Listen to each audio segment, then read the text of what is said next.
32 സങ്കീർത്തനം അതിലൊരു ശക്തമായ ഒരു വചനമുണ്ട്. ഒരു പക്ഷെ നിങ്ങൾക്ക് കാണാതെ അറിയാവുന്ന വചനങ്ങളൊന്നായിരിക്കും. 32 സങ്കീർത്തനം അതിന്റെ 6ാമത്തെ വാക്യം, Psalm 32:6. അവർക്ക് വായിക്കാം.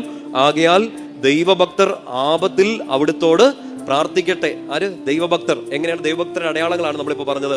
അവർ കർത്താവിന്റെ വചനത്തെ സ്നേഹിക്കും, അവർ കർത്താവിന്റെ വചനത്തെ അന്വേഷിക്കും, അവർ കർത്താവിന്റെ വചനത്തിൽ ആനന്ദം കണ്ടെത്തും. അങ്ങനെ ഒരാളെ സങ്കീർത്തകൻ വിളിക്കുകയാണ് ദൈവഭക്തൻ, ദൈവഭക്ത. പറഞ്ഞേ ഹല്ലേലൂയ.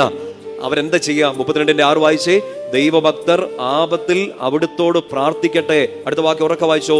കഷ്ടത കരകവിഞ്ഞൊഴുകിയാലും അതവരെ സമീപിക്കില്ല. കഷ്ടത ഉണ്ടാവില്ലെന്നല്ല, കഷ്ടത കരകവിഞ്ഞൊഴുകുകയൊക്കെ ചെയ്യും, അല്ലേ? ആ കഷ്ടതയ്ക്ക് നിങ്ങളിപ്പോൾ അനുഭവിക്കുന്ന സങ്കടത്തിന്റെ പേരിട്ട് വിളിച്ചാൽ മതി.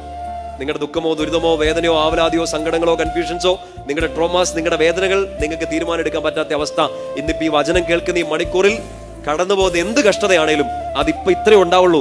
നാളെ ചിലപ്പോൾ